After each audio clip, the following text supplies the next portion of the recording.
నమస్కారం మిత్రులారా. డేటా సెంటర్ల డిమాండ్ వేగంగా పెరుగుతోంది.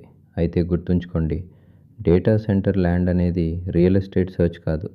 ఇదొక ఇన్ఫ్రాస్ట్రక్చర్ వేట. ఏఐ మరియు క్లౌడ్ కంప్యూటింగ్ వల్ల డిమాండ్ పెరిగింది. కానీ పవర్ కొరత మరియు సప్లై బాటిల్నెక్స్ వల్ల విస్తరణ కష్టమవుతుంది. అందుకే ల్యాండ్ కంటే పవర్ ముఖ్యం. మొదటి మెట్టు పవర్. భూమి ఎంత చౌకగా ఉన్నా సరే అక్కడ పవర్ కెపాసిటీ మరియు సబ్స్టేషన్ దూరం గురించి ముందే తెలుసుకోవాలి. పవర్ లేకపోతే ఆ భూమి నిరుపయోగం. రెండో మెట్టు సబ్స్టేషన్లు మరియు ట్రాన్స్మిషన్ లైన్లను మ్యాప్ చేయండి. ప్రొఫెషనల్ GIS మ్యాప్స్ ఉపయోగించి పవర్ లైన్లకు 2 మైళ్ళ లోపు ఉన్న స్థలాలను మాత్రమే ఎంచుకోండి. మూడో మెట్టు జోనింగ్.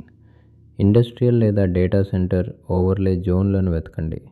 అగ్రికల్చర్ లేదా రెసిడెన్షియల్ ఏరియాల వల్ల నింబీ రిస్క్ మరియు రీజోనింగ్ సమస్యలు వస్తాయి. ఇక భూమిని ఎక్కడ వెతకాలి? ఇండస్ట్రియల్ బ్రోకర్లు, యూటిలిటీ కంపెనీలు మరియు కౌంటీ ఎకనామిక్ డెవలప్మెంట్ ఆఫీసులను సంప్రదించండి.